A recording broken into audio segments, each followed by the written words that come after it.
Hello, my name is Mallory Hooker, and I'm a Simmons University dietetic intern currently working with the Southwestern Vermont Council on Aging, and I'm going to do a little presentation on kitchen safety and sanitation. Food safety is incredibly important, especially when serving immune-compromised individuals or the elderly population. Why exactly is food safety so important? This is because foodborne illnesses are a preventable and underreported public health problem, which are a burden on public health. They also contribute significantly to the cost of healthcare and are a major challenge to certain groups of people. Those at an increased risk are children younger than 4 years old, individuals older than 50 years old, and those with a reduced immunity. Safer food promises healthier and longer lives with less costly healthcare. When it comes to understanding food safety, you need to understand the various determinants involved. The physical determinants of food safety are considered food hazards, which include germs and chemical contaminants that can enter the food supply at any point from farm to table. Most of these hazards cannot be detected in food when it is purchased or consumed. There are also social and behavioral determinants of food safety, which relates to how an individual's behaviors and activities contribute to the safety of food and how they can decrease the risk of foodborne illnesses. Currently, the food industry is challenged by large employee populations with high rates of turnover, communication challenges, and cultural differences, non-uniform systems for training and certifying workers, lack of sick leave for policies for sick workers, difficulties in tracing food items to their sources, changes in production practices, and increasing imports. Whereas consumers are challenged by determining when certain foods are cooked to appropriate temperatures, separating more risky foods from less risky foods, storing food at safe temperatures, and properly cleaning hands and surfaces. Additionally, food safety is also important for the prevention of cross contamination. Inappropriate handling of food can lead to cross contamination where harmful bacteria may spread from one area to another. An example would be using one cutting board for chopping meat.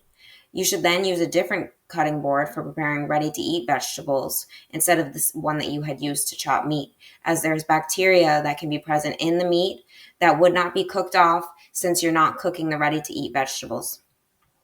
It's important to avoid cross contamination in the kitchen as well as other food sections, as the smallest amount of contamination can cause allergic reactions or food poisoning. Bacteria can transmit easily from food onto utensils, countertops, and hands, and then onto the food that is being served. Improper food handling practices can also lead to food becoming expired or not good for consumption. Storing food at unsuitable temperatures, inappropriate containers, or with no proper system for food rotation can contribute to food waste. With food hygiene, you know how to store and arrange food accordingly, which helps to maintain better food quality and reduces food waste. Following food and sanitation practices will also help the kitchen have a better flow and run smoothly. It'll be easier to prevent errors that could lead to staff doing tasks twice, which means that you can cater to more customers and improve customer satisfaction with higher quality service. Finally, hygiene training correlates to good practices and it can enhance people's enthusiasm to follow them. Upholding proper food sanitation practices will build trust not only throughout the kitchen but also with the customers. With the correct food safety and sanitation training, employees can create and maintain a positive character with the customer's best interest in mind. When it comes to food safety in the kitchen, there are several areas to be aware of. One of the first areas in the kitchen is the kitchen sink, which is where hand washing should occur. Hand washing is one of the most important things you can do to prevent food poisoning. Wash your hands for 20 seconds with soap and running water. Scrub the back of your hands between your fingers and under your nails. It's also important to wash fruits and vegetables before peeling them, as germs can spread from the outside to the inside of the fresh produce as you cut or peel it. The one thing that you should not do is to wash raw meat, poultry, or eggs. Washing these foods can actually spread germs because juices may splash onto your sink or countertop. Another kitchen area to be aware of are your cutting boards and your utensils. It's important to use separate cutting boards, plates, and knives for produce and for raw meat, poultry, seafood, and eggs. You should also clean these kitchen tools with hot, soapy water or in a dishwasher after each use to minimize the risk of cross contamination and bacterial spreading from one product to another. Now I wanted to go a little more in depth into the steps for proper hand washing because this is how we stop the spread of germs and keep ourselves and others from getting sick. It is also how we decrease the risk of cross contamination. The first step is to wet your hands with water. Then you should lather up with soap, as soap will get rid of the oil on your hands that helps germs stick to them. You should rub and scrub your hands together for at least 20 seconds. Be sure to strongly rub and scrub your wrists, palms, between your fingers, under your nails, and the back of your hands. The soap and scrubbing action will help loosen the germs off of your hands. After the 20 seconds is up, you can rinse your hands thoroughly with warm running water and dry your hands completely with a clean towel or paper towel. The final step is to use the towel to turn off the faucet when you're finished drying your hands, and then if you've used a paper towel, to throw it away.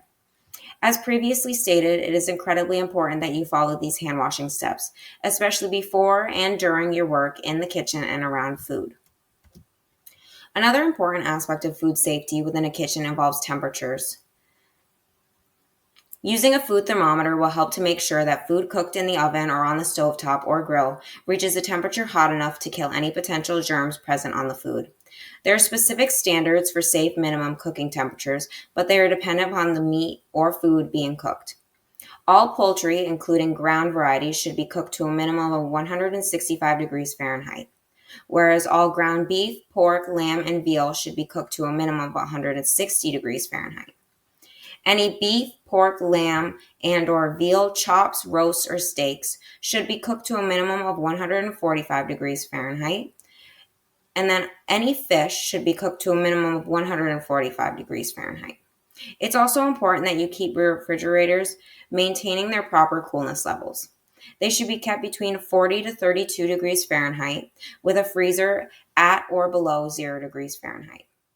The final piece of food safety regarding temperatures is the temperature danger zone. Leaving food out too long at room temperature can cause bacteria to grow to dangerous levels that can cause illness.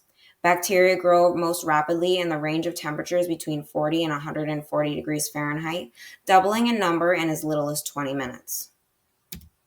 Now a little bit more into the temperature danger zone. You should never leave food out of the refrigeration for over 2 hours. If the temperature is above 90 degrees Fahrenheit, food should not be left out for more than 1 hour. It's important to keep hot food hot at 140 degrees Fahrenheit or higher by placing it in chafing dishes, preheated steam tables, warming trays, or slow cookers. You should also keep cold food cold at 40 degrees Fahrenheit or below by placing it in containers on ice. When cooking raw meat and poultry, you should make sure it reaches the safe minimum internal temperature. And if you aren't serving it right away, then it should be kept at 140 degrees Fahrenheit or above. Additionally, one of the most common causes of foodborne illness is improper cooling of cooked foods. Bacteria can be reintroduced to food after it is safely cooked. For this reason, leftovers must be put in shallow containers for quick cooling and refrigerated at 40 degrees Fahrenheit or below within 2 hours. When reheating foods, it should be done thoroughly into an internal temperature of 165 degrees Fahrenheit or until hot and steaming. Doing this will help minimize any risk, and it's very important that you make sure that you stay out of the temperature danger zone when either heating, thawing, or letting food cool. When storing foods in the refrigerator, make sure that the refrigerator is 40 degrees Fahrenheit or below, because at this temperature, bacteria that spoil food grow very slowly. It may help to buy a thermometer and keep it in your fridge. Additionally, you should store all foods wrapped or in covered containers. Food should be left in store wrapping unless the package is torn or damaged.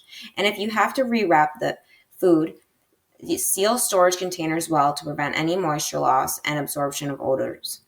Food should also be stored quickly, and any perishable food should not be kept at room temperature for longer than 2 hours.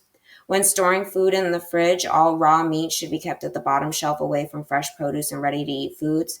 However, you should also avoid overloading your refrigerator because cold air needs room to circulate. At least once a week, the refrigerator should be cleaned and any questionable food should be discarded rather than risk food poisoning. If food is moldy, discard it in a bag or wrapper so mold spores don't spread, and clean the moldy foods container in the refrigerator space to remove mold spores. You should also throw out any foods left unrefrigerated for over 2 hours. The fridge is also a great option for thawing or marinating foods, especially since it is outside of the temperature danger zone. The last portion of the refrigerator storage tips is based on the different types of foods commonly stored in the fridge. For meat and poultry and fish, their packages should be kept in a separate plastic bag, bowl, or pan on the lowest shelf, which will keep juices from dripping onto other foods. Any fresh meat, poultry, and fish should be used within a couple of days. If it has an off odor, sticky or slimy surface, or appears discolored, then the meat, poultry, or fish should be discarded. Eggs will stay fresher longer if you keep them in their carton and not in the egg tray or door shelf. Fresh eggs in the shell should be used within 3 to 5 weeks of purchase. Any perishable fruits and vegetables like berries, lettuce, mushrooms, and herbs should be refrigerated, but you should wait to wash fresh produce until just before using and dry it thoroughly with a paper towel afterwards. Some produce should be kept in the crisper bins to help retain moisture. If possible, keep fruit in a separate crisper from vegetables because fruit gives off ethylene gas, which can shorten the storage life of vegetables that they're stored with. Additionally, any cut, peeled, or cooked fruits and vegetables should also be refrigerated. All dairy products should be refrigerated promptly and in the back of the refrigerator because it tends to be colder than the rest of it. Once milk is poured, it is not recommended to return it to its original container because it could be contaminated with outside organisms that cause spoilage or food poisoning. And finally, leftovers should be refrigerated promptly, even if they are still warm. This is to ensure that they don't enter the danger zone between 40 and 140 degrees Fahrenheit. Any large amounts of leftovers should be stored in several small, shallow containers to cool faster and should be carefully dated. Additionally, it is recommended to keep leftovers at the front of the fridge where you can see them and use them right away. But if you don't, then they should be discarded after 4 days. Following these refrigerator storage tips will help to minimize the risk of foodborne illnesses and cross-contamination within the kitchen and within your refrigerator itself. Now, a little bit more into how to store food in the fridge.